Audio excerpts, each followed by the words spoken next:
நான் வகுத்தில் இருக்கும் கட்டிக்கிட்டு தான் அன்றைய காலகட்டத்தில் நான் ஓட்டினேன். எவ்வளோ நேரம் பசி தாங்க முடியும்? அந்த விஷயத்திலிருந்து வெளியில் வர்ற அந்த முடிந்த அளவுக்கு வந்து பண்பாடையில் எவ்வளவு தண்ணி என்னால் குடிக்க முடியுமோ அவளை குடிச்சிட்டு அதுலேயே வந்து தண்ணி நினச்சி வகுத்தில் சட்டையை தூக்கிட்டு பனியை தூக்கிட்டு இறுக்கி என்னால் எவ்வளவு இறுக்கி கட்ட முடியுமோ 1993 குரூப் 4 கிட்டத்தட்ட 100க்கும் மேற்பட்ட தேர்வுகளை நான் எழுதியிருக்கிறேன். 1993 ஆரம்பித்து 2013 வரைக்கும் வருஷத்துக்கு குறைந்தது ஒரு 4-5 எழுதுகிறேன். அன்றைக்கி ஒரு இடத்துல போய் நின்னாலும் எச்சி காய்ச்சி கீழே துப்புவான். இதெல்லாம் ஒரு ஒன்று உசுரை வச்சுட்ருக்கு. இதை நம்பி ஒன்று லவ் பண்ணி வேறு இது முன்னாடி போயிடுச்சு. இதுக்கு 4 பிள்ளைங்க வேறு. இதெல்லாம் என்னைக்கு வந்து உருப்பட போகுது? குடும்பத்தோடு விஷம் குடிச்சு சாகத்தையும் போகுது அப்படின்ட்டு என் காது விடவே பேசி எச்சியை காய்ச்சி துப்பியிருக்காங்க நிறையா. அவங்கள நான் என்ன செய்ய கூப்பிட்டு நீ கீழே துப்பாத, என் முகத்தில் துப்பு. ஆனால் ஒன்று இருந்தது, ஏன்னா வேறு வழி இல்லை. வயசு 37, நிலையான வாழ்க்கை கிடையாது, சொத்து கிடையாது, எதுவும் கிடையாது. அடுத்த கட்ட பிள்ளைகளை வந்து அடுத்த கட்ட ஸ்டேஜுக்கு கொண்டு போகிறதுக்கு எதுவுமே இல்லை. இந்த எக்ஸாமை நாம் வந்து கண்டிப்பாக நம்ம தயார்படுத்தணும். யூத் பேப்பரின் இனிய வணக்கம். மறக்காமல் சப்ஸ்கிரைப் பண்ணுங்கள், பக்கத்தில் இருக்க பெல் ஐகானை கிளிக் பண்ணுங்கள். தேங்க்யூ. அனைவருக்கும் இனிய வணக்கம். என் பேர் வந்து பி. கணேசன். திண்டுக்கல் மாவட்டம் ஆத்தூர் வட்டம் சித்தையங்கோட்டை பேரூராட்சி அதில் இருக்கக்கூடிய ஒரு சிறிய கிராமம். எங்கள் ஊர் வந்து சேடப்பட்டி அப்படிங்கிற ஊருங்க. என்னுடைய குடும்பம் வந்து ரொம்ப வறுமையான குடும்பம். அப்பா கூலி வேலை, அம்மாவும் கூலி வேலை. கூலி வேலைக்கு போனால் தான் சாப்பாடு, ஒரு நாள் வேலைக்கு போயிட்டு வந்தால் தான் சாப்பாடு அப்படிங்கிற ஒரு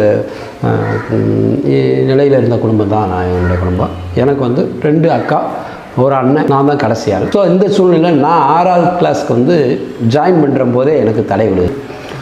ஸோ எல்லோரும் ஸ்கூலுக்கு போகிறாங்க, நம்ம பிள்ளையும் ஸ்கூலுக்கு போகிறான், அதுக்கு செய்ய முடியல அப்படின்ட்டு அவங்க அப்பா அம்மா என்ன பண்ணுறாங்க, வேண்டாம்ப்பா, ஒரு நல்ல துணிமணி கூட வந்து எங்களால் உனக்கு வந்து போட்டு ஸ்கூலுக்கு அனுப்ப முடியாது.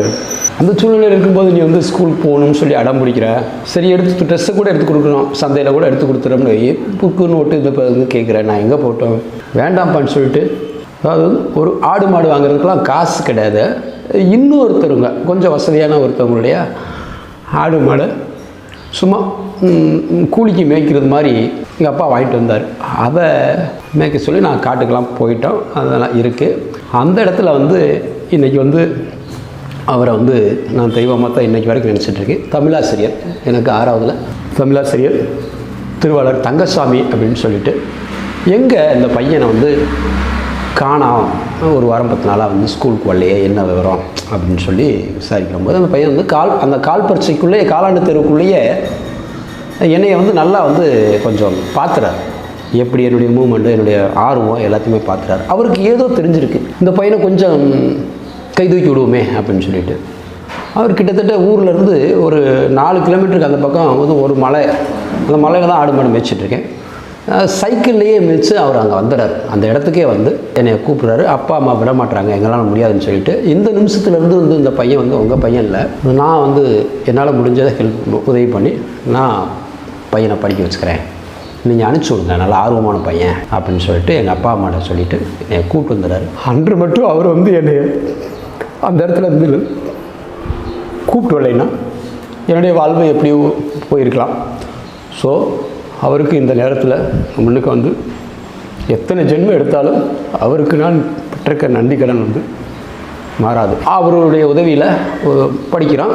அரசு உயர்நிலைப்பள்ளி சித்தையங்கோட்டையில் தான் 10வது படிக்கிறேன். 10வது படிச்சுட்டு அங்கே வந்து 11, 12 அங்கே இல்லை. அது பக்கத்தில் ஒரு 4 கிலோமீட்டருக்கு அந்த பக்கம் இருக்கக்கூடிய ஆத்தூர் அப்படிங்கிற ஒரு இடத்துல வந்து அரசு மேல்நிலைப்பள்ளி இருக்குது. அங்கே போய் 11 வரலாறு குரூப் சேர்றேன். 11, 12 அங்கே படிக்கிறேன். நான் சனி ஞாயிற்றுக்கிழமை ஏதாவது வேலை போய்க்கிறேன், அதை வச்சு நான் படிச்சுக்கிறேன், கவர்மெண்ட் ஸ்கூலில் தான் நான் படிச்சுக்கிறேன் அப்படின்னு சொல்லிட்டு நான் அந்த ஸ்கூலில் போய் சேர்ந்துக்கிறேன். ஏதோ கஷ்டப்பட்டு வந்து ஓரளவுக்கு வந்து 11, 12 முடித்தேன். 92 நினைக்கிறேன் நான் +2 முடித்தது. இதில் வந்து எனக்கு கல்லூரியில் வந்து முதலாண்டு எனக்கு கல்லூரியில் இடம் கிடைக்கலை. ஏன்னா என்ன காரணம் அப்படின்னு சொன்னால், வந்து கல்லூரிக்கு போய் வந்து விண்ணப்பம் போடணும்னு சொன்னால் அன்றைக்கு காலகட்டத்திலே வந்து குறைந்தது ஒரு கல்லூரியில் போய் இன்றைக்கி மாதிரி வந்து ஆன்லைனில் அப்ளிகேஷன் போடுறதெல்லாம் இல்லை. அந்த கல்லூரிக்கே போகணும், அப்ளிகேஷன் வாங்கணும், அதை கொண்டு வந்து ஃபில்அப் பண்ணி அதுக்கு என்னென்னா வந்து எக்ஸ்ட்ரா சான்றிதழ்கள்லாம் சேர்த்து அட்டஸ்டேஷன் எல்லாம் வாங்கி மறுபடியும் ஒன்று கல்லூரியில் போய் கொடுக்கணும், இல்லாட்டி தபாலில் அனுப்பிச்சி விடணும். இதுதான் கண்டிப்பாக வந்து கல்லூரியில் போய் தான் அப்ளிகேஷன் வாங்கணும். இந்த மாதிரி ஒரு கட்டாய சூழ்நிலை இருந்ததுனால நான் பழனி போய் ஒரு அப்ளிகேஷன் வாங்கிட்டு வர்றதுக்கு அந்த அப்ளிகேஷனுக்கு ஃபீஸு, எனக்கு பஸ் ஃபீஸு, இதுக்கு கூட என்னால் வந்து தயார் பண்ண முடியல. எப்படியோ தட்டு தருமாறி போய் வாங்கி கொண்டு வந்து அப்ளிகேஷன் பழனி போட்டாச்சு, காந்தி கிராமம் போட்டாச்சு. இதுக்கு மேலே அப்ளிகேஷன் போடுறதுக்கு என்கிட்ட பணமோ அப்பாட்டையோ என்கிட்டயோ பணமோ இல்லை. அதனால் நாங்கள் போடலை. முதல் வருஷம் 2 காலேஜிலுமே எனக்கு கல்லூரியிலையுமே எனக்கு சீட் கிடைக்கல. ஸோ அந்த 1 வருடங்கள் வந்து நான் என்ன பண்ணேன்னா பல்வேறு விதமான கூலி வேலைகள். இன்னும் சொல்லணும்னு சொன்னால் அன்றைக்கு வந்து தனியார் வசம், இந்த இன்றைக்கி சொல்கிறோமே நாட்டையே வந்து எல்லாத்தையும் வந்து உயிரை கொண்டுகிட்டு இருக்கக்கூடிய ஒயின் ஷாப், இன்றைக்கி தனியார் வசம் இருந்தது. அந்த தனியார் வசம் இருந்த அந்த கடைகளில் எல்லாம் போய் கிளாஸ்கள் வருது, இந்த பாரில் ஏதாவது செய்கிறது வைக்கிறது. அன்றைக்கி ஒரு நண்பர் இருந்தார், தெரிஞ்சவங்க, அந்த கடை வச்சுருந்தாங்க. அதனால் அவங்களுடைய கொஞ்சம் பாப்பா ஏதாவது செலவு தரோம்னாங்க. போய் எல்லா வேலையும் அந்த உதவியாளராக இருந்து கொஞ்சம் கொஞ்சமாக காசு சேர்த்து வச்சுக்கிட்டேன். அந்த ஒரு வருஷம். மறு வருஷம் நான் அப்ளை பண்ணுறேன். காந்தி கிராம் யூனிவர்சிட்டியில் எனக்கு பிஏ ரூரல் இண்டஸ்ட்ரியல் மேனேஜ்மெண்ட் அப்படின்னு சொல்லிட்டு சீட் கிடச்சிருது. ஜாயின் பண்ணுறேன். வெற்றிகரமாக போயிட்டுருக்கு. காலேஜுக்கு போயிட்டு இருக்கும்போது அந்த வயசுக்கே உரிய, அந்த வயசில் வந்து இருக்கிறது வந்து தடுமாற்றம் தான். ஆனால் எனக்கு வந்து தடுமாற்றம்னு சொல்லும்போது இறைவன் எனக்கு கொடுத்த ஒரு வாழ்க்கை துணையை கரெக்டாக கொடுத்துருக்கான்னு தான் சொல்லுவேன். என்ன காரணம் சொன்னால் அந்த 94 காலகட்டத்திலேயே என்னுடைய மனைவியை இவங்க நம்ம வாழ்க்கையில் இணைஞ்சால் நல்லாயிருக்கும் அப்படின்ற மாதிரி ஒரு மனசுக்குள்ளே ஏதோ பற்றுது. அதனால் கொஞ்சம் கொஞ்சமாக அவங்களுடைய கல்லூரிக்கு போயிட்டு இருக்கும்போது அவங்களுடைய எண்ணங்களும் கொஞ்சம் டிஸ்டர்ப் ஆகி இப்படியே ஓடிக்கிட்டு இருக்குங்க. ஒரு வருஷம் ஃபஸ்ட் இயர் முடிச்சிடுறேன். ஒரு நண்பர் வந்து டிப்ளமா இன் கோஆப்ரேஷன் அப்படின்னு சொல்லிட்டு ஒரு கோர்ஸ் இருக்குது. அது வந்து ஒரு 9 மாதம் தான் கோர்ஸ். அது முடிச்சாச்சுன்னா முடித்த உடனே வந்து வேலைக்கு போயிடலாம், கவர்மெண்ட் வேலைக்கு போயிடலாம். டிகிரிலாம் முடித்து என்னைக்கு அது இந்த கோர்ஸ் நேமே வந்து ஒரு மாதிரியாக தெரியாமல் இருக்குது. வேறு ஏதாவது தமிழோ இங்கிலீஷோ ஹிஸ்ட்ரியோ ஏதாவது நீ எடுத்துருந்தீங்கன்னா கூட ஒரு பிஎட் லைனில் போயிட்டு ஒரு டீச்சராக போயிடலாம், வச்சுருக்கலாம். இது கிராம தொழில்கள் முன்னேற்றம் அப்படின்றது மாதிரி வந்து ஒரு கோர்ஸை நீ எடுத்து என்ன பண்ண போகிற அப்படின்ட்டு சரியான வழிகாட்டுதலாக என்னன்னு சொல்லி தெரியல. சொன்ன உடனே நமக்குத்தான் வந்து எய்ம் என்ன, கவர்மெண்ட் வேலைக்கு போகணும். அந்த எய்ம் இருந்தனால சரி இது 9 மாதம் தானே, முடிச்சது வேலைக்கு போயிடலாமே அப்படின்ற ஒரு எண்ணத்தில் இங்கே டிஸ்கண்டினியூ பண்ணிவிட்டு அங்கே போய் ஜாயின் பண்ணிடுறேன். முடிச்சுட்டு வெளியில் வர்றேன். முடிச்சுட்டு வெளியில் வந்தால் ஒரு 9 மாதம் தான். முடிச்சுட்டு வெளியே வர்ற காலகட்டத்தில் தான் என்னுடைய முதல் அடி விழுகுது 96 ஜனவரியில். ஏன்னா காலேஜ் டிஸ்கண்டினியூ, ஒரு டிப்ளமா முடிச்சுட்டு வந்துட்டோம். இப்படி இருக்கிறம்போது வந்து நான் ஏற்கனவே சொன்னேன் என்னுடைய வாழ்க்கை துணையை வந்து நான் கண்ணில் பார்த்துட்டேன்னு சொல்லிட்டு இந்த 2 வருட காலங்கள் நாங்கள் வந்து இலைமுறைக்காயாக தெரியாமல் எங்களுக்குள்ளே இருக்கக்கூடிய அந்த ஒரு பாசத்தை, ஒரு அன்பை வந்து நாங்கள் வந்து பகிர்ந்துக்கிறோம். 96 பிப்ரவரி வரும்போது அவங்களுக்கு வந்து திருமணம் முடிக்க வேண்டிய ஒரு கட்டாய சூழ்நிலை அவங்க குடும்பத்தில் ஏற்பட்டது. நான் அன்னைக்கு தான் நண்பர்கள் எனக்கு வந்து நண்பர்கள் நிறையா இருக்காங்க. அவங்கள்ட்ட என்னுடைய நண்பர்கள்ட்ட எல்லாம் கூப்பிட்டு பிரிஞ்சோம்னா நாங்கள் இருக்க மாட்டோம். நான் இன்றைக்கி கல்யாணம் முடிக்கக்கூடிய ஒரு சூழ்நிலையில் நான் இல்லை. என்னுடைய காலையை வந்து பூமியில் ஒட்டலை. இப்படி சமயத்தில் வந்து நான் திருமணம் முடிக்கணும் அப்படின்ற ஒரு ஸ்டேஜ் வந்து எனக்கு இல்லை. இருந்த போதில் அவங்க இல்லைன்னா வந்து வேறுக்கு கட்டி கொடுத்துட்டாங்கன்னா வந்து அவங்க வந்து உயிரோடு இருக்க மாட்டோம்னு வேறு சொல்கிறாங்க. இது நல்லா இல்லை, எனக்கு ஏதாவது ஒரு வகையில் உதவி பண்ணுங்கப்பான்னு சொல்லி என்னுடைய நண்பர்களை சொல்லும் போது அவங்களுக்கு வேறு வழி தெரியல. எங்களை 2 பேர்த்தையும் நாங்களுமே வெளியில் போயிட்டு 96 பிப்ரவரி 28ஆம் நாங்கள் கல்யாணம் முடிச்சுக்கிறோம். அடுத்த வேலை சாப்பாடுன்றதை காட்டி அடுத்த வேலைன்னா என்ன அடுத்த 1 மணி நேரத்தில் என்ன நடக்க போகுதுன்னே தெரியாமல் இருக்கக்கால இருக்கக்கூடிய ஒரு நிலையிலேயே நான் வந்து திருமணம் முடிச்சுக்கிறேன். திருமணம் முடித்து வீட்டுக்கு 2 வீட்லேயும் எதிர்ப்பு. அவங்க வீட்லேயும் பிடிக்கல, எங்கள் வீட்லேயும் பிடிக்கல. நாங்களாக வெளியில் போய் தான் நாங்கள் திருமணம் முடிச்சுக்கிறோம். ஊருக்கு வர்றோம். ஏன்னா எனக்கு அன்றைக்கி அந்த டயத்தில் வந்து எனக்கு வேறு வழி தெரியல. நம்ம குடும்பம் அப்பா அம்மாவுடைய எதிர்பார்ப்பை நம்ம நிறைவேற்றுறதா, நம்மளுடைய லட்சியத்தை நிறைவேற்றுறதா, இல்லை இந்த பொண்ணுடைய உயிரை காப்பாற்றுறதா, இன்னொருத்தனுடைய தாலி என் கழுத்தில் விழுது அப்படின்ற ஒரு சூழ்நிலை வரும்போது நான் உயிரோடு இருக்க மாட்டேன் அப்படின்றப்போ அந்த ஒரு உயிருக்கு நம்ம பாத்தியப்படக்கூடாது. மற்ற எதுவாக இருந்தாலும் நம்ம அப்புறம் செஞ்சுக்கலாம். அவங்கள வெளியில் கூப்பிட்டு போய் நான் கல்யாணம் முடித்தேன். அந்த 1 மாதம் வெளியில் இருந்துட்டு ஏதோ அரை மணி தான் வந்து எங்கள் வீட்டில் ஏற்றுக்கிறாங்க.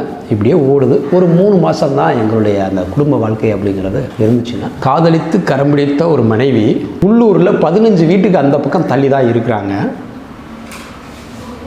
நண்பர்களே, 96 கல்யாணம் முடிச்சுட்டு 99 வரைக்கும் கிட்டத்தட்ட 3 வருஷம் நாங்கள் பிரிஞ்சு தான் இருந்தோம். இந்த 3 வருட காலங்களில் எத்தனை நல்லது கெட்டது ஊருக்குள்ளே நடந்திருக்கலாம், ஒரு நல்ல நிகழ்வு நடந்திருக்கலாம், ஒரு விழாக்கள் நடந்திருக்கலாம். எதுலையுமே நாங்கள் வந்து நேருக்கு நேரம் நின்னோ பார்த்தோ பேசினதோ கிடையாது. அவங்க யாரோ நாங்கள் யாரோ அப்படின்ற ஒரு இடத்துல தான் நாங்கள் ஓட்டினோம். ஏன்னா எங்களுக்குள்ளே வந்து அன்றைக்கி இருக்கக்கூடிய அப்படி இருக்கக்கூடிய ஒரு சூழ்நிலை இருந்தது. இருந்தாலும் எங்களுக்குள்ளே இருக்கக்கூடிய அந்த காதலை வந்து நாங்கள் விட்டு கொடுத்துடல. அப்படி இருக்குது. ஓடிட்டு இருக்கும்போது 99 வருடத்தில் நினைக்கிறேன், சரி இனிமேல் வந்து இந்த பொருளாதார பிரச்சனைலேருந்து, ஏன்னா என்ன பொருளாதார பிரச்சனை அன்னைக்கு 96 அந்த 97 96 இந்த 97 காலகட்டத்திலே எனக்கு தனிப்பட்ட முறையில் வந்து ஒரு 2 லட்ச ரூபா ஒரு கடன் பிரச்சனை வந்துருச்சு. அதாவது ஒரு ஏலச்சீட்டு ஒன்று சின்னதாக கிராமத்தில் நடத்திட்டு இருந்தேன். அன்றைக்கி என் மேலே வந்து எல்லாருமே நம்பி வைக்கிட்டு இருப்பாங்க. அப்படி நடத்திட்டு இருக்கும்போது வெவ்வேறு ஊர்களில் வந்து இருக்கக்கூடிய உறவுகளை வந்து சேர்த்து நம்ம செஞ்சதுனால இங்கேருந்து அந்த ஊருக்கு வசூல் பண்ண போக, அங்கேருந்து அந்த ஊருக்கு வசூல் பண்ண போக, இப்படி வந்துட்டு இருந்த அந்த காலகட்டத்தில் வந்து இது செலவுகள் அதிகமாக, நான் படிப்பு செலவு கொஞ்சம் அப்படி இப்படின்னு சொல்லிட்டு இருந்ததில் வந்து எனக்கு கொஞ்சம் இடையில இருந்து சீட் எடுத்தவங்க நிறையா பேர் கட்டாமல் போயிட்டாங்க. இந்த வகையில் போது அன்னைக்கே வந்து ஒரு 2 லட்ச ரூபா கடன்.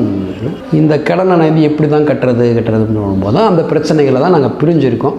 99 சரி இனிமேலும் வந்து பிரிஞ்சிருக்க வேண்டாம், ஆனபடி ஆகட்டும் அப்படின்னு சொல்லி தான் வந்து கட்டின பொண்டாட்டியை காதலித்து கரம் பிடித்த என்னுடைய மனைவியை மறுபடியும் ஃபஸ்ட்டு நாங்கள் போகும்போது யாருக்கும் தெரியாமல் தான் போனோம். அன்றைக்கி நாங்கள் போகும்போது காதலர்களாக வெளியேறி ஒரு குடும்ப வாழ்க்கையை ஒரு கணவன் மனைவி ஆகி குடும்ப வாழ்க்கையை நல்லபடியாக வாழணும்னு நினச்சி தான் போனோம்.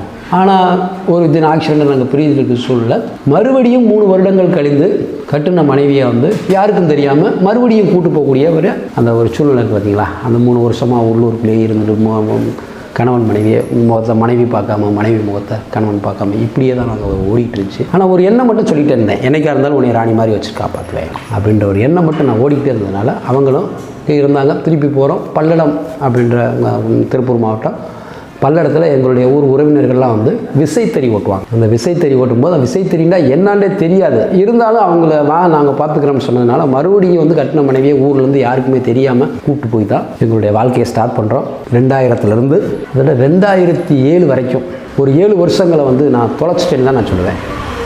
இன்னும் சொல்லப்போனால் 96லேருந்து 2007 வரைக்கும் வந்து கிட்டத்தட்ட ஒரு 13 வருஷங்களை நான் தொலைச்சிட்டுன்னு சொல்லுவான். இதுதாங்க என்னுடைய வாழ்க்கை. 2007க்கு அப்புறம் ஊருக்கு வந்த பின்னாடி தான் கொஞ்சம் கொஞ்சமாக என்னுடைய வாழ்க்கை முறை மாறுது. இதில் தேர்வு எங்கே தொடங்குது அப்படின்னு சொன்னால் 1993 குரூப் 4 எழுதுகிறேன். அன்னைக்கு முதல் சேரும்போது அன்னைக்கு வந்து கல்லூரியில் படித்து கொண்டிருந்த நண்பரும் மாமாவுமாக, என்னோட அன்னைக்கு இருந்த ஆரம்ப நண்பர்கள் பூராமல் எனக்கு வயசுக்கு மூத்தவங்களில் தான் நான் பழகிறதெல்லாம். அவர் கல்லூரியில் படிச்சுட்ருக்காரு.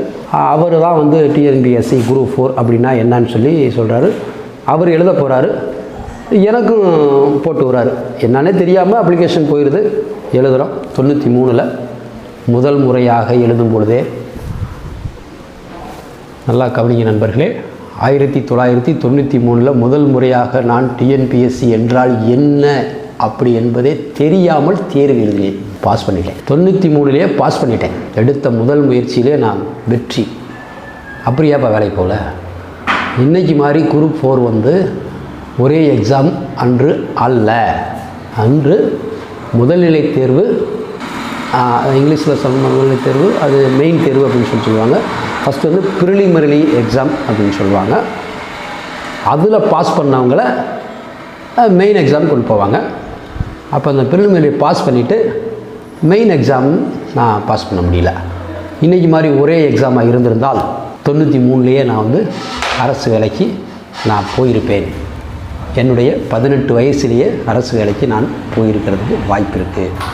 அன்றைக்கி போட்ட விதையே என்னமோ நண்பர்களே, எனக்கு இந்த எக்ஸாம் எழுதுறது, தேர்வுக்கு தயாராகிறது, இதுவே எனக்கு வந்து ஒரு பொழுதுபோக்கு மாதிரியே ஆயிடுச்சு. இதற்கிடையில் குடும்ப வாழ்க்கையில் எத்தனை ஏற்றத்தாழ்வுகள், கஷ்டங்கள், நஷ்டங்கள் இருந்தாலும் நான் வந்து இந்த தேர்வு எழுதுறதை வந்து ஒரு கடமையாகவே நான் செஞ்சுக்கிறேன். என்னுடைய பேப்பர் பார்த்தாச்சுன்னா ஏதாவது வந்து அட்வர்டைஸ்மெண்ட் வந்திருக்கா, தேர்வு சொந்தமாக ஏதாவது விளம்பரம் கொடுத்துருக்காங்களா, இது பார்வை போகும். அன்றாடு பேப்பர் பார்க்காம இருக்க மாட்டேன். சாப்பிட்றேன்னா சாப்பிட்லையே அன்றாடு செய்தித்தாள் பார்க்காம இருக்க மாட்டேன். என்னுடைய கண்ணு போகிறதுக்கு இடம் பூராமே வந்து ஏதாவது ஒரு மூலையில் தேர்வு சம்மந்தமாக ஒரு விளம்பரம் வந்திருக்கா, இதை மட்டும் நான் பார்த்துக்கே இருப்பேன். ஒரு பஸ் ஸ்டாண்டு இது எல்லாம் போய் இருந்தாலும் கூட ஒரு டீ கடையில் ஒரு டீ சாப்பிட்ற போதோ அல்லது பஸ் ஸ்டாண்டில் பஸ்ஸுக்காக நிற்கிற போதோ வைக்கிற போதோ அன்றைக்கெலாம் வந்து இன்றைக்கி மாதிரி வந்து விளம்பரங்கள்லாம் தேர்வுக்கான விளம்பரங்கள்லாம் வந்து அதிகமாக பப்ளிஷ் வந்து கிடைக்காது. அது என்ன சொல்லுவாங்கன்னா, பெட்டி கடையில் வந்து முன்னாடி வந்து அட்டை தொங்க விட்டுருப்பாங்க. இந்த வேலை, கிளர்க் வேலை, டைப்பிஸ்ட்டு, இளநிலை அப்படின்னு நிறையா வேலை, அந்த வேலை சம்மந்தமாக மேலோட்டமான ஒரு விளம்பரம் மட்டும் கொடுத்து, ஏன்னா அன்றைக்கி 2 ரூபா ஒரு அப்ளிகேஷன், 2 ரூபா. இந்த அப்ளிகேஷன் கொடுங்க அப்படின்னு சொல்லி கேட்டாச்சுன்னா அதில் முழுமையான கல்வி தகுதியெலாம் அந்த அட்டையில் வந்து போட்டிருக்க மாட்டாங்க. அப்ளிகேஷனை வாங்கி உள்ளே போய் பார்த்தா தான் இது நம்ம இந்த தேர்வுக்கு வந்து தகுதியானவங்களா தகுதி இல்லையா அப்படின்றதே உள்ளே போய் பார்த்தா தான் தெரியும். அந்த 2 ரூபா ஃபஸ்ட்டு நான் வந்து அப்ளிகேஷன் வந்து கடையில் பெட்டி கடையில் வாங்கும்போது, அது டீ கடையில் வாங்கும்போது 2 ரூபா கொடுத்து தான் அப்ளிகேஷன் வாங்குகிறேன். அப்போ அதிலிருந்தே வந்து என்னுடைய எங்கே போய் நின்னாலும், ஒரு பேருந்துக்கு நின்னாலும் கூட எங்கே போய் நின்னாலும் அந்த இடத்துல ஒரு கடை இருந்துச்சுன்னா என்னுடைய பார்வை பூராமே முன்னாடி அட்டை தொங்குதா, ஃபஸ்ட்டு அது போயிடும். அட்டை தொங்குச்சுன்னா கல்வி தகுதி 10ஆம் வகுப்பு, கல்வி தகுதி 12ஆம் வகுப்பு, இதில் இடையில ப்ளஸ் ஐடிஐ கேட்பான். அப்புறம் 12ஆம் வகுப்புன்னு கேட்டு ப்ளஸ் சயின்ஸ் குரூப் படிச்சிருக்கணும், மேத்ஸ் குரூப் படிச்சிருக்கணும் அப்படின்னு கேட்பான். அந்த அட்டையில் அதெல்லாம் இருக்காது. அந்த அப்ளிகேஷன் வாங்கி பார்த்தா தான் தெரியும். அப்போ வாங்கி பார்க்குறதுக்கெலாம் கொடுக்க மாட்டான். அதனால் வியாபார நோக்கில் வச்சுருக்கான், கொடுக்க மாட்டான். நாம் வந்து டீ குடிக்கிறோமோ குடிக்கலையோ எத்தனையோ நாள் வந்து வச்சுருக்கிற அந்த 2 ரூபா 3 ரூபாய் கூட வந்து 5 ரூபாய் கூட வந்து அப்ளிகேஷன் வாங்கிட்டு, ஏன்னா அதுக்கு போகும்போதெல்லாம் வந்து 2 ரூபாய்க்கு ஆரம்பித்தது, அடுத்து 5 ரூபா 10 ரூபா 20 ரூபா வரைக்கும்லாம் வந்து அப்ளிகேஷன் வந்து வந்துச்சு. அந்த 1999 லாஸ்ட்டில் 2007 வரைக்கும் பல்லடத்தில் வந்து விசை தெரிவு ஓட்டுறதா இருந்தேன்ல, அந்த காலகட்டங்களில் வந்து நான் பட்ட கஷ்டங்கள், வேதனைகள் சொல்லி மாளாது. இறைவா, அந்த 7 வருட காலங்களில் எனக்கு கொடுத்த அந்த கஷ்டத்தை யாருக்குமே கொடுக்காத. இன்னும் சொல்லப்போனால் கிராமங்களில் சொல்லுவாங்க, பரம்பரை எதிரிக்கு கூட நான் பட்ட மாதிரி கஷ்டப்படக்கூடாது அப்படின்னு சொல்லி இப்படி கொடுத்துறாது. ஏன்னா அந்த காலகட்டங்களில் பட்ட கஷ்டங்களில் கண்டிப்பாக மனிதனாக இருந்தால் ஒன்று சட்டை வேட்டியெல்லாம் கிழிச்சிட்டு அலைஞ்சிருக்கணும், வைத்தியமாக அலைஞ்சிருக்கணும். இல்லை ஊரை விட்டு எங்கேயாவது கண்காணாத திசைக்கு ஓடி போயிருக்கணும், இல்லை சூசைட் பண்ணியிருக்கணும். அப்படி தான் இருந்தது அந்த 98லேருந்து 2007 வரைக்கும் இந்த காலகட்டங்கள். அதில் சுருக்கமாக சொல்லணும்னா, ஒரு வாரம் முழுக்க நான் வேலை செய்தாலும் ஒரு 300 ரூபாய்க்கு தான் வேலை செய்ய முடியும் அன்றைக்கி. இப்போ முன்பணமாக வந்து ஒரு 25,000 30,000 சொல்லி வாங்கிடுவோம். அந்த ஏற்கனவே அந்த ஏல சீட்டு நடத்தி 2 லட்ச ரூபா கடன் சொன்னேன்ல, அதுக்காக அங்கே முன்பணமாக வாங்க வேண்டியது ஒரு 20,000 25,000 வாங்க வேண்டியது, ஒரு 2 பேர்த்துக்கு வந்து கடன் கொடுக்க வேண்டியது, இப்படியே நான் ஓட்டிக்கிட்டு இருக்கேன். இப்போ நம்ம வந்து சம்பாதிக்கலையோ, வாழ்க்கையில் அடுத்த கட்ட நிலைகளுக்கு போகிறோமோ போகலையோ, இவங்களுக்கு எல்லாத்துக்குமே வந்து கடனெல்லாம் கொடுத்துடணும் அப்படின்ற ஒரு எய்மிலேயே வந்து நான் வந்து எனக்குள்ள ஒரு வட்டத்தை போட்டுக்கிட்டு அப்படியே நான் வந்து ஓட்டிகிட்டு இருக்கும்போது, என்னுடைய முதல் குழந்தைய வந்து என் மனைவி வந்து கருவுற்றிருக்கிறாங்க. ஒரு 300 ரூபா 350 ரூபா சம்பளம் வரும். 200 ரூபாய் வந்து நீங்கள் கொடுத்த அட்வான்ஸை வந்து நீங்கள் பிடிச்சிக்குங்கன்னு சொல்லிடுவோம். அந்த ஒரு 100 ரூபா 150 ரூபாயை தான் வந்து நாங்கள் கையில் வாங்கிக்குவோம். வாங்கிட்டு கடையில் 1 கிலோ 2 கிலோ அரிசி வாங்கி அதான் நான் ஓட்டிகிட்ருப்போம். இன்னும் நல்லா நினைவு இருக்குது நண்பர்களே, என் மனைவி 8 மாத கர்ப்பம். காலையில் நாங்கள் 2 பேரும் சாப்பிட்றம்போது அரை வயிறு காவயிறாக சாப்பிட்றோம். மதியானம் ஒரு ஆள் வந்து ஓரளவுக்கு சாப்பிடலாம், அந்த அளவுக்கு சாப்பாடு இருக்குது. கர்ப்பமான மனைவியை வந்து வீட்டில் விட்டுட்டு நான் வேலைக்கு போகிறேன். பக்கத்துலேயே தான் நான் வேலை செய்கிற இடம்.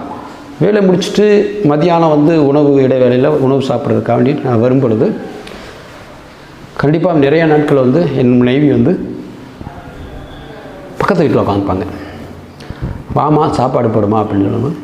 அந்த மரத்தடியில் உட்காந்து நான் எந்திரிச்சு வந்து போடாட்டி என்னங்க, நீங்கள் போய் அப்படியே சாப்பிட்டு போயிடுங்க அப்படின்னா.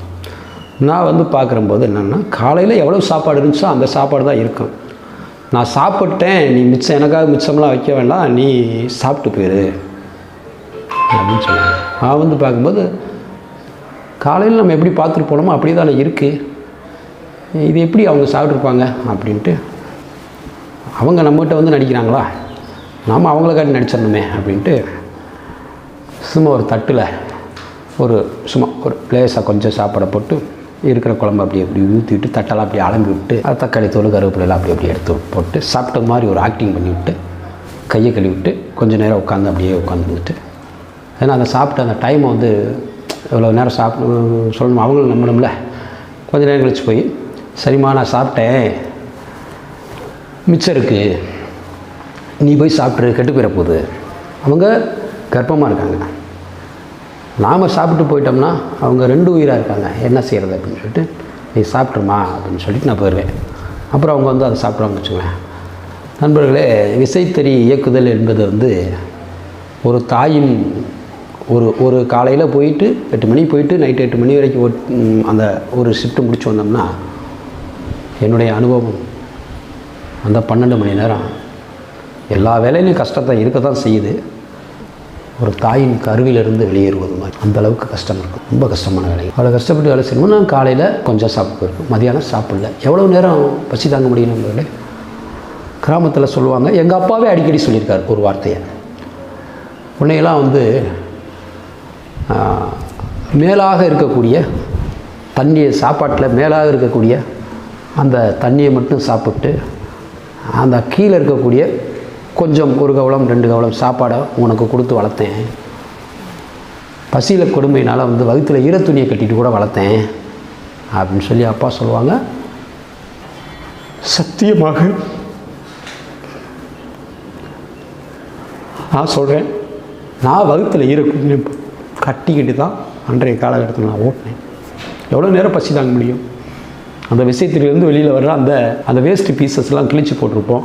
அதை ஒரு மூலையில் மண்பானையில் தண்ணி வச்சுருப்பாங்க. முடிந்த அளவுக்கு வந்து மண்பானையில் எவ்வளவு தண்ணி என்னால் குடிக்க முடியுமோ அவ்வளோ குடிச்சிட்டு அதுலேயே வந்து தண்ணி நினச்சி வகுத்தில் சட்டையை தூக்கிட்டு பனியை தூக்கிட்டு இறுக்கி என்னால் எவ்வளவு இறுக்கி கட்ட முடியுமோ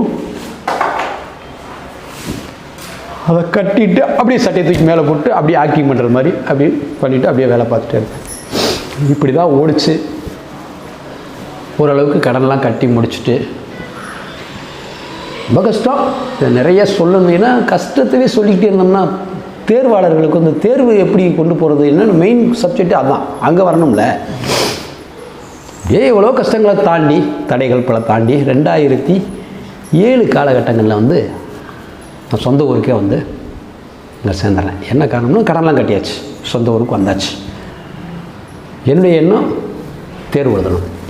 இந்த காலகட்டங்களில் இடையில போய் விண்ணப்பம் செலுத்துறது, தேர்வுக்கு விண்ணப்பிக்கிறது, எக்ஸாம் எழுதுறது, இது வந்து இது கண்டினியூவாக போயிட்டே இருந்துச்சு. ஆனால் முழுமையாக நான் வந்து தேர்வுக்கு தயாராகிறது மாதிரி இருக்கக்கூடிய ஒரு சூழ்நிலை எனக்கு இல்லை. தேர்வுக்கு நான் தயாராகலை. ஏன்னா எனக்குள்ளே ஒரு வட்டத்தை போட்டுக்கிட்டு அதுக்குள்ளேயே இருக்க வேண்டிய ஒரு கட்டாய சூழ்நிலை இருந்தது. அதனால் வந்து தேர்வுக்கு என்னால் அந்த வட்டத்தை விட்டு வெளியில் வந்து தயாராகக்கூடிய நிலையில் நான் இல்லாததுனால கால் பண்ணி பார்ப்பேன், அப்ளிகேஷன் போடுவேன், எக்ஸாம் எழுதுவேன். இன்னும் சொல்லப்போனால் நண்பர்களே, எல்லா எக்ஸாம்லேயுமே வேலை என்னை கைவிட்டு போனது அதிகபட்சம் 7 மதிப்பெண்கள், குறைந்தபட்சம் 1.5 மார்க். ஏன்னா 93 18 வயசுலேயே நம்ம வந்து ப்ரிலிமினரி பாஸ் பண்ண ஆளாச்சே, அந்த நாலேஜ் இங்கே இருக்கத்தானே செய்யும். அதை வச்சு நாம் வந்து அந்த பாடரில் அப்படியே போயிட்டே இருப்போம். நான் கவலைப்பட்டுக்கிட்டதே இல்லை. சரி, 2007 இங்கே சொந்த ஊருக்கு வர்றோம். சொந்த ஊருக்கு வந்துட்டு சின்னதாக வந்து வீட்டில் வந்து சின்னதாக ஒரு பெட்டி கடை மாதிரி வச்சுட்டு என்னுடைய வாழ்க்கையினுடைய அடுத்த கட்டத்துக்கு நான் காலடி வைக்கிறேன். இந்த காலகட்டங்கள்லேயே வந்து எனக்கு 3 பெண் குழந்தைகள். ஏன்னா குடிய கூட கஞ்சி இல்லை, 3 பொம்பளை பிள்ளையாடா அப்படின்னு நண்பர்கள்லாம் கேட்கலாம். நண்பர்களே, 3 பெண் குழந்தைகளே ஆயிடுச்சு. 2 வந்து வீட்டு அப்பா அம்மாவுடைய ஒரு எதிர்பார்ப்புக்காக, ஏன்னா அண்ணன் இருக்கார், அண்ணனுக்கு 3 பொம்பளை பிள்ளைங்க, அவங்க வந்து ஃபேமிலி பிளான் பண்ணிடுறாங்க. நான் வந்து 2 குழந்தையோட ஃபேமிலி பிளான் பண்ண போகும்போது அப்பா கேட்குறாரு, நான் உன்னை வந்து எவ்வளோ தூரம் கஷ்டப்பட்டு படிக்க வச்சு இன்றைக்கி இருந்தேன், இன்றைக்கி வந்து எனக்கு வந்து நீ ஒரு 10 பைசா பிரயோஜனம் கூட நீ எனக்கு பண்ணி கொடுக்கல. எனக்கு நீ செய்ய வேண்டிய ஒரே ஒரு இது வந்து என்னுடைய சந்ததி வந்து தலைக்கிறதுக்காக வேண்டி எனக்கு ஒரு பேரனை பெற்று கொடுறா ராஜா அப்படின்ட்டு அப்பா கேட்டுக்கிட்டாருன்றதுக்காக வேண்டி நாங்கள் ஃபேமிலி பிளான் பண்ணிக்கல. 3வது குழந்தை பெண் குழந்தை ஆயிடுச்சு. நான் சோர்ந்து போகலை. அப்படியே அதாவது 3வது பெண் குழந்தை பிறந்துருச்சேன்னு சோர்ந்து உட்காரல. அவங்களுக்கு தேடல்கள் அடுத்த கட்டதும் போது நானும் இதை எப்படியாவது சாதித்து ஒரு அரசு ஊழியன் ஆகணும், பிள்ளைகளுக்கு உண்டான தேடுதலை நான் வந்து அவங்களுக்கு நிறைவேற்றி கொடுக்கணும் அப்படின்ட்டு அப்படியே ஓட்டிகிட்டு ஒரு சின்னதாக பெட்டி கடை வச்சு அப்படியே கடந்து போயிட்டுருக்கோம். இதுக்கிடையில் தாலுகா ஆஃபீஸ் ஆத்தூரில் வந்து திண்டுக்கல்லேருந்து தாலுகா பிரித்து வந்து ஆத்தூரை வந்து தாலுகா ஆஃபீஸாக பண்ணிடுறாங்க. நியர்பையாக இருந்ததுனால நான் கொஞ்சம் இந்த மனு எழுத முன்னாடி போய் உட்காந்துட்டு யாருக்காவது ஏதாவது சான்றுகளுக்கு தேவைன்னு சொன்னால் அவங்களுக்கு வந்து மனு எழுதணும்ல, அந்த மனு எழுதி கொடுக்க வைக்க அவங்க ஒரு 5 ரூபா 10 ரூபா கொடுப்பாங்க. காலையில் போனால் சாயங்காலம் வரைக்கும் இருந்துட்டால் ஏதோ ஒரு 100 ரூபா தேரும். அப்படி வரும்போது வீட்டுக்கு பிள்ளைகளுக்கு வெள்ளை வாங்கி கொடுக்க, வீட்டில் மனைவி வந்து அந்த கடையை பார்க்க அப்படியே வச்சு இப்படியே ஓடிக்கிட்டு இருந்துச்சுங்க. இப்படி ஓடும்போது வந்து 2009 4வது பெண் குழந்தை, அதாவது 4வது குழந்தை. என்னத்துக்கு ஆம்பளை பிள்ளை ஆசை வேறொன்றும் இல்லை, 4வது குழந்தை கருவுற்றிருக்கிறாங்க. அந்த குழந்தை எனது மனைவியின் வயிற்றில் கருவுற்று இருக்கும் பொழுதுதான் எங்களுடைய வாழ்க்கையின் வசந்த கால தென்றல் கொஞ்சமாக எங்கள் வீட்டை எட்டி பார்க்குதுன்னு சொல்லலாம். என்ன காரணம் என்று சொன்னால், அந்த 4வது பெண் குழந்தை என் மனைவி வயிற்றில் 8 மாத கருவாக இருக்கும்போது எனது மனைவிக்கு எங்கள் ஊரில் இருக்கக்கூடிய அங்கன்வாடி மையத்தில் சமையல் உதவியாளராக, சத்துணவு உதவியாளராக அரசு பணி கிடைக்கிது.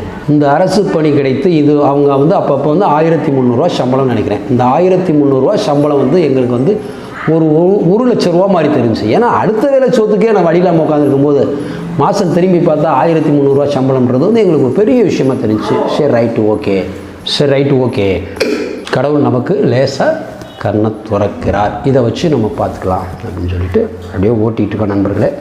இடையில் எக்ஸாம் ப்ரிப்பேர் பண்ணுறதுக்கு கொஞ்சம் நம்ம ப்ரிப்பேரிங் உள்ள முயற்சியை வந்து கொஞ்சம் ப்ளஸ் பண்ணுவோம் அப்படின்னு சொல்லி நாம் ஸ்டார்ட் பண்ணுறோம். ஸ்டார்ட் பண்ணோம்னா அன்னைக்கு காலகட்டத்தில் வந்து எனக்கு அருகாமையில் இருக்கக்கூடிய ஆயக்குடி, பழனி ஆயக்குடி மரத்தடி பயிற்சி மையம், அங்கே நண்பர்கள்லாம் போகிறாங்க. அங்கே நம்ம போகலாமே. அன்னைக்கு வந்து ஒரு நாள் பயிற்சி மையத்துக்கு நான் போயிட்டு வரணும்னு சொன்னால் குறைந்தது 60 ரூபா வேணும். சாப்பாடு கூட வீட்டிலேருந்து எடுத்து போகலாம். குறைந்தது 60 ரூபா வேணும். இந்த 60 ரூபாய்க்கு எங்கே போகிறது? ஒரு வாரம் எப்படியாவது ட்ரை பண்ணி போயிடுவேன். ஒரு வாரம் காசு இருக்காது. இப்படியே ஓடிட்டே இருக்கும்போது வீட்டில் ரொம்ப திட்டுவாங்க. இருந்தீங்கன்னா உனக்கு முடியலையே விட்டுருங்க அப்படின்னு கூட சொல்லுவாங்க. இப்படியே பார்த்துட்டே உட்காந்துருப்பேன். இன்றைக்கி நீ போயிட்டு வந்தேன்னா, நான் இரவு சாப்பாட்டுக்கு கூட வந்து காசு இல்லை, நீ போகணுன்ற, நீ போயிட்டு வந்தேன்னா என்ன பண்ணுறது? எதை வச்சு போவேன்? நான் இரவு சாப்பாட்டுக்கு என்ன பண்ணுறது? பிள்ளைகளுக்கு என்ன பண்ணுறது அப்படின்னு சொல்லி கேட்பாங்க. இந்த காலகட்டத்தில் வந்து என்ன பண்ணுவேன், நான் எங்கேயுமே காசு இல்லையா, நான் போகல, என்னத்தை போய் போகிறேன் அப்படின்ட்டு உட்காந்துட்டு இருப்பேன். அவங்க எப்போடா வீட்டிலேருந்து கொஞ்சம் வெளியில் போவாங்க பார்த்துட்டு இருப்பேன். வெளியில் போனால் அடுத்த நிமிஷமே வீட்டில் வந்து செலவு காசு இல்லைண்டா வந்து எங்கேயாவது ஒரு இடத்துல காசு இருக்கும். எங்கே இருக்குன்னு தெரியுமா நண்பர்களே? குலதெய்வம்னு சொல்லி எல்லாருமே வணங்குவோம். அந்த குலதெய்வத்துக்கு உண்டியல் போடுவோம். நம்ம காசு இருக்கோ இல்லை, எப்பப்போ போய் வீட்டில் பற்றி சாமி கும்பிட்றோமோ அப்போல்லாம் போய் ஒரு 1 ரூபா 2 ரூபாயாவது அந்த உண்டியலில் போடுவோம். அந்த உண்டியலில் கை வச்சு தூக்கிட்டு போயிடுவேன். அடுத்த செகண்டே ஓடிடுவேன். அப்படி போயிட்டு வந்து கீழே வச்சு சாயங்காலம் வந்துட்டு எப்படியாவது சமாதானப்படுத்திக்கலாம் போயிடுவேன். என்னுடைய தேடல்கள் முழுக்க எனக்கு தேவை தேடல்கள். இப்படியே போயிட்டு இருந்தது தான் ஆயக்குடி பயிற்சி மையத்துக்கு போனது தான் ஃபஸ்ட்டு. இப்படி பயிற்சி மையங்களுக்கு போய்கிட்டு இருக்கிறபோது நண்பர்களே, எனக்கு இருந்த கசப்பான அனுபவங்கள் ஊரில் சமுதாயத்தில் ஒரு நல்லது கெட்டது நிகழ்வுக்கு போனாலும் என்னை மதிக்க மாட்டாங்க. ஏன்னா வெறும்பைய இவனெல்லாம் வந்து மனசில் உயிரை வச்சுட்டு இருக்கிறான் பாரு அப்படிம்பாங்க. ஒரு காலகட்டம் வரும்போது நண்பர்களே, நான் கையில் நோட் எடுத்துகிட்டு பயிற்சி மையத்துக்கு போகணுன்னு போய் நின்னேன்னா இந்த இதெல்லாம் தெரியுது பாரு, வெக்கம் இல்லாமல் வயசாகிட்டு இருக்குது, 4 பிள்ளையும் பத்துக்கிடுச்சு, 4 பொட்டை பிள்ளைகளை பத்துட்டு ஏதோ ஒரு இடத்துல ஒரு டீ கடையில் போய் கிளாஸுக்குள்ள போனாலும் டெய்லி ஒரு 100 ரூபா 150 ரூபா சம்பளம் கொடுப்பான். எந்த வேலைக்கும் போக மாட்டேன் நண்பர்களே. எனக்கு இருந்த அது ஒன்று என்ன, அந்த பல்லடம் அப்படின்ற நகரத்தில் விசைத்தறி ஓட்டினே ஒரு 6-7 வருஷம். அது ஒன்று தான் வந்து நிலையாக நான் செஞ்சு வேலை. வெளியே வந்தாச்சுன்னு சொன்னால் நான் எந்த வேலைக்கும் நிலையாக போக மாட்டேன். எங்கேயா போக ஒரு 200 ரூபா இன்றைக்கி கிடைச்சா ரைட்டு ஓகே. இந்த 200 ரூபா வந்து 2 நாளைக்கு தாங்குமா, ரைட்டு 2 நாளைக்கு புதுசாக தூக்கிட்டே தெரிவேன். பகல் முழுக்க எங்கே போய் சுற்றிட்டு வந்தாலும், பசியோடு படுத்தாலும், வகுத்துக்கு சாப்பிட்டு படுத்தாலும் எனக்கு தூக்கமே வராது. ஏதாவது ஒரு மெட்டீரியலை தூக்கி அதை எடுத்து ஒரு 2 பக்கமாவது படித்தா தான் எனக்கு தூக்கமே வரும். சரி, இப்படியே போயிட்டு இருக்கும்போது வந்து எல்லாருமே வந்து சமுதாயத்தில் சொந்த பந்தம் ஊரில் எல்லாருமே வந்து இது வேஸ்ட் லக்கேஜு, இதெல்லாம் வந்து இப்படி தெரிஞ்சுன்னா இதை பார்த்தா 4 பேர் கெட்டு போயிடுவாங்க, இப்படியே வேலை வெட்டிக்கு போகாமல் தெரியுது. அப்போ 4 உள்ளே பொண்டாட்டி வெட்டி 4 உள்ளே பெற்றுட்டு வேலை வெட்டிக்கு போகாமல் தெரிஞ்சால் எவன்தான் வந்து கொஞ்சிக்கிட்டா இருப்பாங்க. இப்படியே ஓடிக்கிட்டு இருக்கிற போதெல்லாம் வந்து ஒரு இடத்துல போய் நின்னாலும் எச்சி காய்ச்சி கீழே துப்புவான். இதெல்லாம் ஒரு ஒன்று உசுரை வச்சுட்ருக்கு. இதை நம்பி ஒன்று லவ் பண்ணி வேறு இது முன்னாடி போயிடுச்சு. இதுக்கு 4 பிள்ளைய வேறு. இதெல்லாம் என்னைக்கு வந்து உருப்பட போகுது, குடும்பத்தோடு விஷம் குடிச்சு சாகத்தே போகுது அப்படின்ட்டு என் காது விடவே பேசி சரி கழிச்சு துப்பியிருக்காங்க நிறையா. அவங்கள நான் என்ன செய்ய கூப்பிட்டு, நீ துப்புனது என்ன அர்த்தத்தில் துப்புன, நீ என்ன சொல்லிக்கிட்டே போனன்றதெல்லாம் எனக்கு தெரியும், நீ கீழே துப்பாத, என் முகத்தில் துப்பு. ஆனால் ஒன்று, இந்த உயிர் இந்த உடம்புலேருந்து போச்சுன்னா ஒரு அரசு ஊழியனாத்தான் வந்து போகுமே ஒழிய சாதாரண கணேசனாக போகாது, அதை மட்டும் தெரிஞ்சுக்க அப்படின்னு சொல்லிட்டு நான் என்னுடைய பயணத்தை வந்து எந்த இடத்துலையும் வந்து நான் வந்து நிப்பாட்டிக்கிறே இல்லை நண்பர்களே. இப்படி தான் போயிட்டு இருந்தப்போ தான் 2010 ஒரு எக்ஸாம் வருது. அந்த எக்ஸாமு நான் கொஞ்சம் முயற்சி எடுத்துகிட்டு பார்க்கும்போது ஒரு 2 அல்லது 3 மார்க் நினைக்கிறேன் கட் ஆஃப் வெளியில் வந்துடுறேன். அப்படியே ஓடிடுது. 2013 பல்கா போஸ்டிங் கால்பர் பண்ணுறாங்க டிஎன்பிஎஸ்சியில். அன்னைக்கு வந்து என்ன ஆச்சுன்னா நம்புறேனே, ஒரு நாள் வீட்டில் உட்காந்து பிள்ளையெல்லாம் எல்லோரும் உட்காந்து சாப்பிட்டுட்டு இருக்கும்போது என்னுடைய பெரிய பொண்ணு என்னுடைய பார்வைக்கு ஒரு மாதிரியாக தர்றாங்க. அது வரைக்கும் எனக்கு வாழ்க்கையினுடைய அடுத்த கட்டத்துக்கு எப்படி போகிறது, பிள்ளைகளுக்கு என்ன செய்கிறது, ஏது செய்கிறதுன்ற எண்ணமே கிடையாது. ஸோ என்னுடைய பெரிய பொண்ணு என்னுடைய பார்வைக்கு கொஞ்சம் அந்த பொண்ணு வாழ்க்கையினுடைய இந்த பெண்களுக்கே உரிய வாழ்க்கையினுடைய அடுத்த கட்டத்துக்கு போக போகிறாங்க அப்படின்றது வந்து லைட்டாக எனக்கு வந்து உரைக்க ஆரம்பித்தது. எனக்குள்ளே வந்து ஒரு யானை உதயம் பிறந்தது மாதிரி, சரி இப்படியே போயிட்டு இருந்தோம்னா என்ன பண்ணுறது, நாம் முழுமையாக தயாராகாமல் தான் நம்ம 2 மார்க்கு 3 மார்க்கு 5 மார்க்கில் நம்ம வெளியில் வர்றோம். ஏன் நம்ம முழுமையாக தயாராகக்கூடாது, 24 மணி நேரம் ஏன் நம்ம உட்காந்து என்னை நம்ம தயார் பண்ணக்கூடாது அப்படின்ட்டு நான் யோசிச்சோன்னே சாப்பாடுக்கு வேணும். 2013 வந்து ஒரு நாளைக்கு வந்து என்னுடைய குடும்பம் ஓடணும்னு சொன்னால் குறைந்தது ஒரு 150 ரூபா, 100லேருந்து 150 ரூபாய்க்குள்ள வேணும். மனைவி வாங்கக்கூடிய அன்றைக்கி 2010 மனைவி வந்து ஒரு 2000 ரூபா 2500 ரூபா சம்பளத்தை நீட்டாங்க. இது ஒன்று தான். இதுக்கு இடையில் வந்து ஏதாவது நல்லது கெட்ட விசேஷங்கள்லாம் பணம் வேணும், என்ன செய்கிறது, புள்ள வேறு அடுத்த கட்ட ஸ்டேஜுக்கு போகிறது மாதிரி இருக்குது. ஸோ நாம் வயசு ஆயிடுச்சு, கிட்டத்தட்ட 37 வயசு ஆயிடுச்சு, நாம் முயற்சி பண்ணுவோம். இங்கே தான் நான் சப்ஜெக்ட் வரேன். 1993 நான் வந்து எக்ஸாம் எழுதுறதுக்கு ஸ்டார்ட் பண்ணுறேன்னு சொல்கிறத காட்டிலையும் அந்த எக்ஸாமில் நான் பாஸ் பண்ணிட்டேன். அதுதான் முக்கியம். நான் பாஸ் பண்ணிட்டேன். அன்னைக்கு வந்து 2 தேர்வு.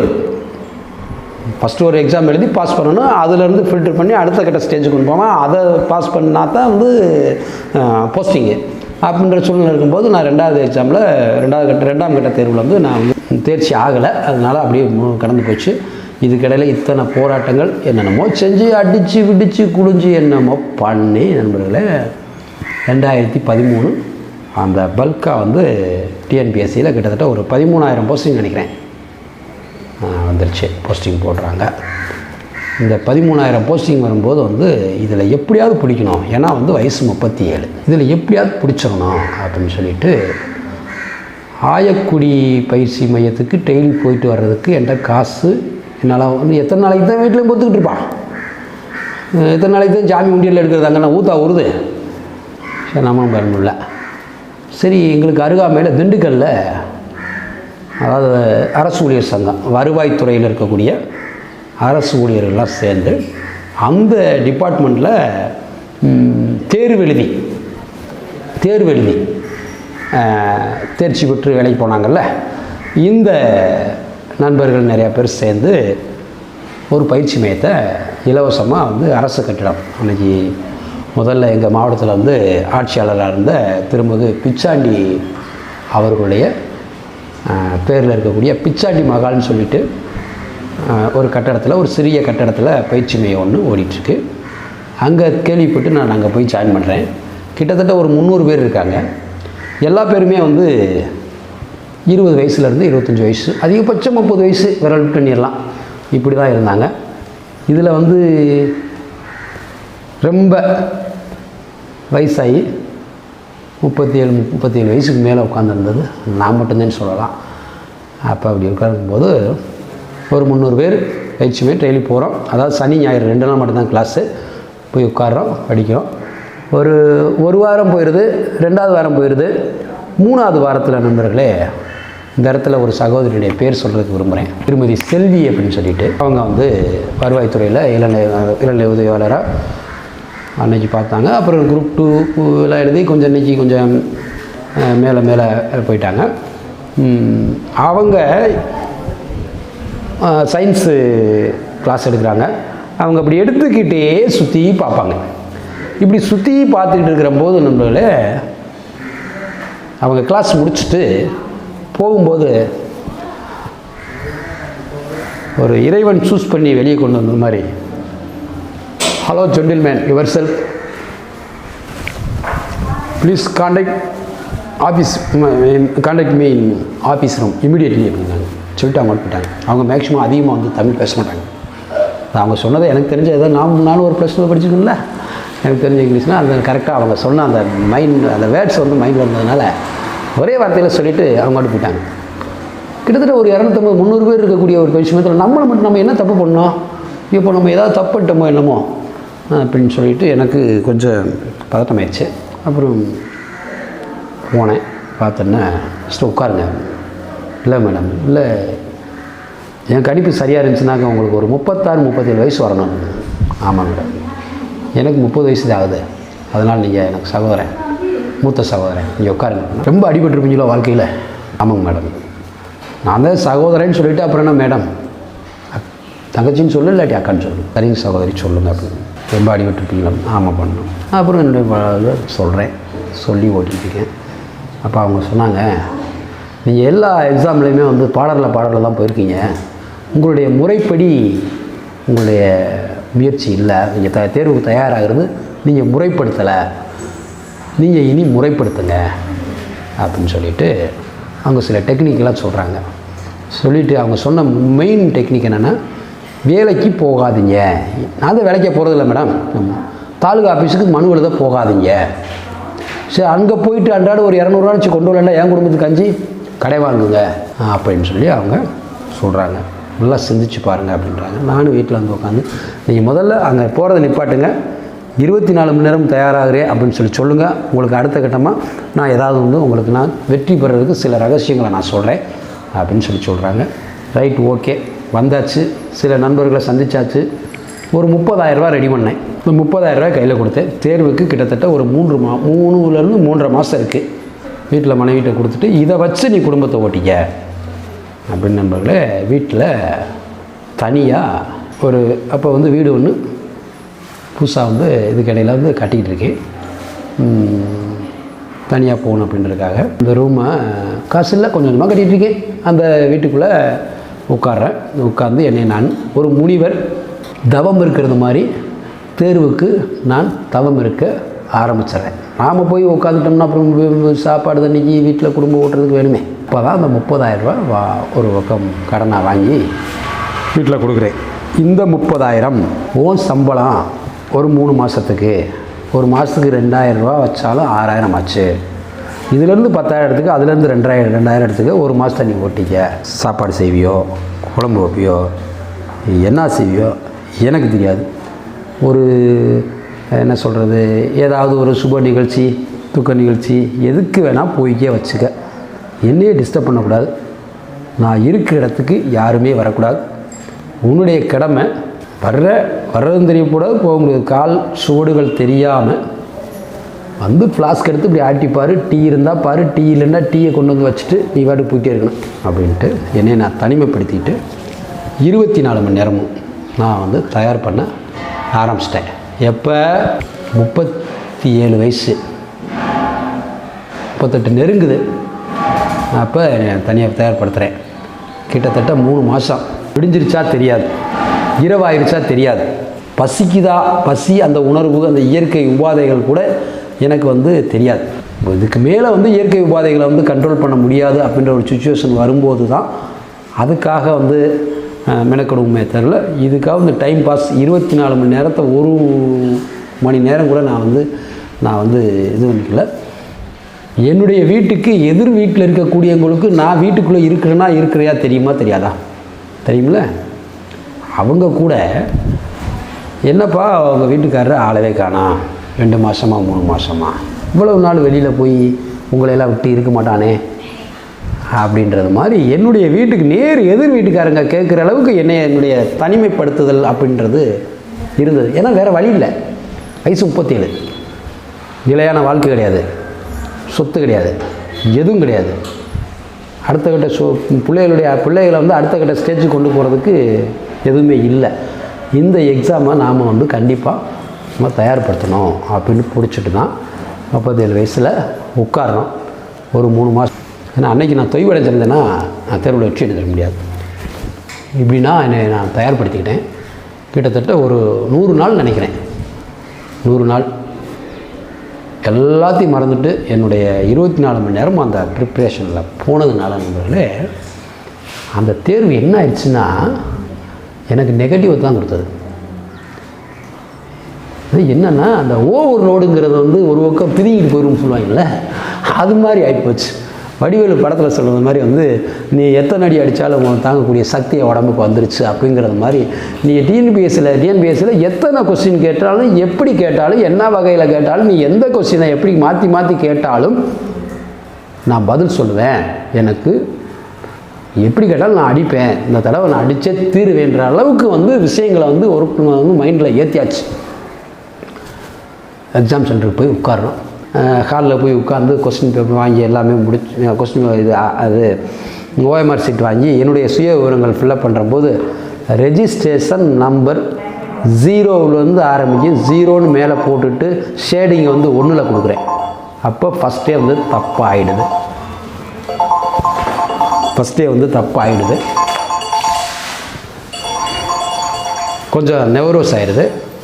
அப்படி கொஞ்சம் வேறு ஒரு ஓஎம்ஆர் சீட் வாங்கி எல்லாம் பண்ணிவிட்டு ஃபஸ்ட்டு கொஸ்டின் அட்டன் பண்ணுறேன். நல்லா தெரியும் அந்த கொஸ்டினுக்கு ஆப்ஷன் பி தான் கரெக்ட் ஆன்சர். ஆப்ஷன் பி அப்படின்னு சொல்லிக்கிட்டே சியில் சைடு பண்ணுறேன் கை. அப்போ அந்த இடத்துலையும் வந்து நெவரோஸ் ஆகிறதுனால என்னை நான் வந்து குழப்பம் அடைஞ்சிட்றேன். ஒரு செகண்ட் குழப்பம் அடைஞ்சேன்னா அதை மறுபடியும் வந்து அந்த மைண்டை வந்து கான்சன்ட்ரேஷன் கொண்டு வர்றதுக்கு வந்து என்னால் முடியலன்னு தான் சொல்ல முடியும். ஏன்னா என்ன கொஸ்டின் கேட்டாலும் நான் வந்து பதில் சொல்கிறதுக்கு வந்து தயாராக இருக்கும்.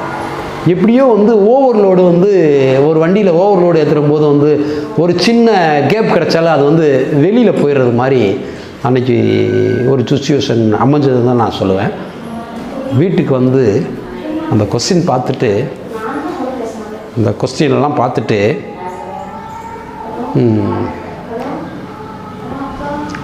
நான் அழுக இருக்கே வாழ்க்கையில் மறக்க முடியாதுயா. ஏன்னா 200 கொஸ்டின் எந்த கொஸ்டினை பார்த்தாலும் ஃபுல் அண்ட் ஃபுல் தெரிஞ்ச கொஸ்டினாக இருக்குது. ஆனால் அவங்க பூராமே ஓஎம்ஆர் சீட்டில் தப்பு பண்ணிட்டுருக்கேன். சரியான கான்சன்ட்ரேஷன் இல்லை. அந்த 3 மாதமாக வந்து நம்ம வந்து அவ்வளவு தயார் பண்ணியிருக்கோம், வச்சுட்ருக்கோம். இது என்ன பண்ணுறது, எதுனால எந்த இடத்துல வந்து ஸ்டக் ஆச்சு, எப்படி வெளியில் போச்சு, அப்போ என்ன சுயநினைவாக இல்லையா, அந்த கடைசி நேரத்தில் நம்ம ஓடி போய் பார்த்துக்கிட்டு இருந்ததா வச்சதா, கால் பார்த்ததா வச்சதா, இதை என்னன்னு தெரியலையே அப்படின்ட்டு இது ஆக்சிடெண்ட் மாதிரி வந்து எல்லாம் ஓடிச்சு நண்பர்களே. இந்த இடத்துல தெருவுக்கு தயாராகக்கூடிய நண்பர்களுக்கு ஒரு சின்ன ஒரு வேண்டுகோள் சொல்கிறேன். தயவுசெய்து யாராக இருந்தாலும் சரி இந்த நிகழ்வை வந்து நீங்கள் வந்து ஒரு பாடமாக எடுத்துக்கங்க. எந்த தேர்வுக்கு தயாராகி எந்த தேர்வுக்கு போனாலும் உங்களுக்கு ஒதுக்கப்பட்ட தேர்வு கூடத்தில் போய் உங்களுக்கு ஒதுக்கப்பட்ட அந்த இருக்கையில் ஓஎம்ஆர் சீட்டு கொடுக்கறதுக்கு அரை மணி நேரத்துக்கு முன்னுக்கே போய் உட்காந்துருங்க. ஏன்னா இது வந்து நான் பட்ட அந்த அனுபவம் வந்து ரொம்ப பெரிய விஷயம். OMR சீட்டுக்கு கொடுக்கறதுக்கு அரை மணி நேரத்துக்கு முன்னுக்கு போய் உட்காந்துட்டு உங்களை வந்து நீங்கள் வந்து ஒரு அரை மணி நேரம் குறைஞ்சது ஒரு 20 நிமிஷமாவது எதை பற்றியும் யோசிக்காமல் உங்கள் மைண்டை வந்து ஃப்ரீ பண்ணுங்கள். ஃபஸ்ட்டு அந்த மைண்டை வந்து ஃப்ரீ பண்ணுனா தான் நீங்கள் வந்து ஸ்டெடியாக வந்து எக்ஸாமே அட்டன் பண்ண முடியும். ஏன்னா இது எனக்கு கிடைத்த அந்த கசப்பான அனுபவம். அந்த கடைசி நேரத்தில் வந்து அங்கே இங்கே ஓடுனதோ வச்சதோ என்னமோ ஏதோ எனக்கு தெரியல. நல்லா தெரியும் எனக்கு எல்லா கொஸ்டினுக்குமே மேக்ஸிமம் 95% கொஸ்டினுக்கு வந்து அந்த எக்ஸாமில் வந்து எனக்கு ஆன்சர் தெரியும். ஸோ அந்தளவுக்கு நான் தயாராகிருக்கேன். அப்படிங்கிறபோது வந்து அதில் வந்து வெளியேறது வந்து அதை என்னால் வந்து மைண்டு வந்து ஜீரணிக்க முடியல. கிட்டத்தட்ட நண்பர்களே ஒரு 3 நாள்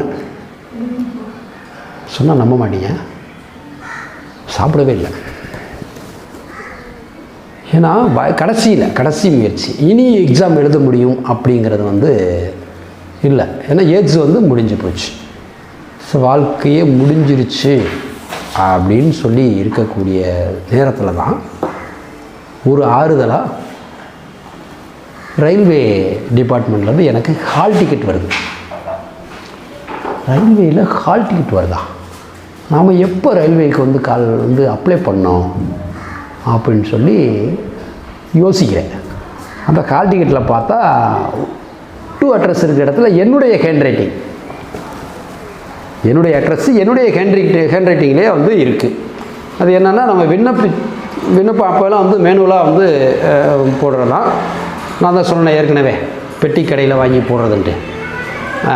அந்த மேனுவலாக போடக்கூடிய அப்ளிகேஷன் தான். அதில் வந்து அந்த அப்ளிகேஷன் வந்து என்னுடைய ஹேண்ட் ரைட்டிங்கில் ஃபில்லப் பண்ணுறோம். அந்த அப்ளிகேஷனில் சுய விவரங்கள் வந்து நம்மளுடைய அட்ரஸ் போடும்போது அதை அப்படியே வந்து ஹால் டிக்கெட்டில் காப்பி பேஸ்ட்டாக போட்டு தான் வந்து ஹால் டிக்கெட்டில் பிரிண்ட் பண்ணி அதை வந்து தபால் அனுப்புகிறாங்க. அதில் வந்து நம்மளுடைய ஹேண்ட் ரைட்டில் இருக்குது, அப்போ நாம் தான் போட்டிருக்கோம் அப்படின்னு சொல்லி ஞாபகப்படுத்துகிற போது 2012 ஒரு தடவை வந்து ரயில்வே குரூப் டி அந்த ஸ்டேஜில் இருக்கக்கூடிய பணிக்கு வந்து கால்ஃபராக இருந்திருக்கு. நானும் அப்ளை பண்ணியிருந்துருக்கிறேன். இந்த நிகழ்வே நான் மறந்துட்டேன். சரி ரைட்டு, மறுபடியும் ரீப்ரிப்பேர் பண்ணுவோம். ஏன் இறைவனே வந்து எனக்கு வந்து ஒரு வாய்ப்பு கொடுக்குறது மாதிரி, ஏன் வந்து வாய்ப்பெல்லாம் முடிஞ்சிருச்சுன்னு நீ கவலைப்படுற, உனக்கு மறுபடியும் ஒரு வாய்ப்பு தரேன் அப்படின்ற மாதிரி நான் எடுத்துகிட்டு மறுபடியும் மறுபடியும் ஒரு மாதம் தயாராகி ரயில்வே எக்ஸாம் நல்லா தயாராக இந்த 3 மாதம் டிஎன்பிஎஸ்சிக்கு தயாரான அந்த ஒரு தகுதி வந்து என்னைய வந்து ரயில்வே தேர்வுக்கு ஈஸியாக மிக சுலபமாக ஆன்சர் பண்ணக்கூடிய அந்த ஒரு சாதாரண வந்து சார் இதெல்லாம் என்ன ஒரு பெரிய விஷயம், இந்த கொஸ்டின்லாம் என்ன பெருசு அப்படின்றது மாதிரி சாதாரணமாக எடுத்துக்கிட்டு ஃப்ரீயாக. ஏன்னா ஏற்கனவே இங்கே கஷ்டப்பான அனுபவம் இருக்குல்ல, எது நடந்தாலும் வந்து பதட்டம்லாம் போய் எக்ஸாம் சென்டரில் உட்காரணும்னு சொல்லிவிட்டு அந்த மாதிரி வந்து ஃப்ரீ பண்ணிவிட்டு போய் சென்னையில் ரயில்வே, ஏன்னா டிஎன்பிஎஸ்சின்னு எதுவும் வாயில் வருதுன்னா அதிக தேர்வு வந்து டிஎன்பிஎஸ்சியில் எழுதியிருக்கேன். கிட்டத்தட்ட அதை கவுண்டிங்கை சொன்னால் கூட உங்களுக்கு வந்து கொஞ்சம் ஆச்சரியப்படுற மாதிரி தான் இருக்கும்னு நினைக்கிறேன். கிட்டத்தட்ட 100க்கும் மேற்பட்ட தேர்வுகளை நான் எழுதியிருக்கிறேன். 1993 ஆரம்பித்து 2013 வரைக்கும் வருஷத்துக்கு குறைந்தது ஒரு 4-5 எக்ஸாம் எழுதிருக்கேன்.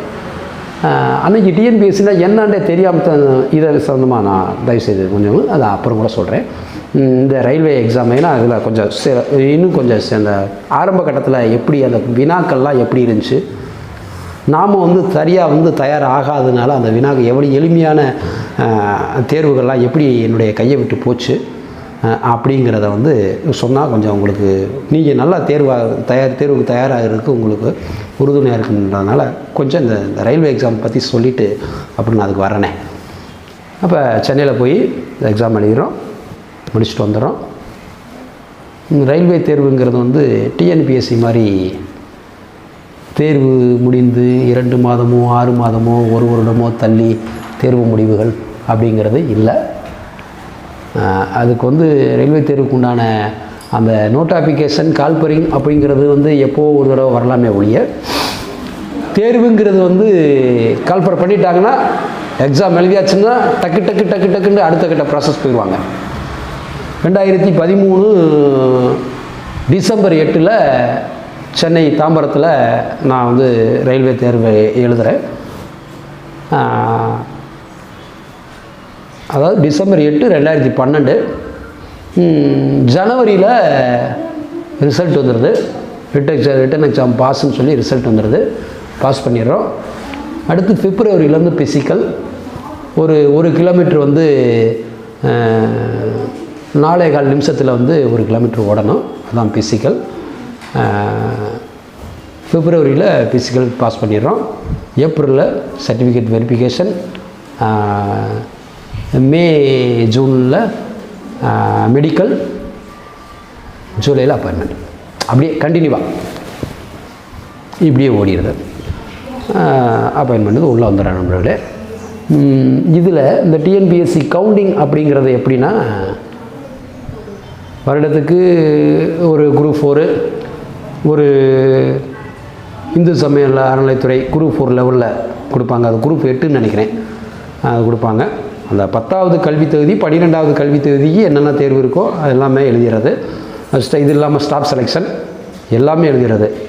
இதில் குறிப்பிடும்படியான விஷயங்கள் என்னென்ன நண்பர்களே, 1993 ஆரம்பித்து 2013 வரைக்கும் TNPSC staff selection bank exam இது மட்டும்தான் எழுதுனே ஒழிய ஒரு முறை கூட ரயில்வே எக்ஸாம் எழுதலை. ஏன் ரயில்வே தேர்வுன்னா என்னன்னு எனக்கு தெரியாது. இதுக்கு எப்படி ஆள் எடுக்கிறாங்கன்னே தெரியாது. இன்னும் சொல்லப்போனால்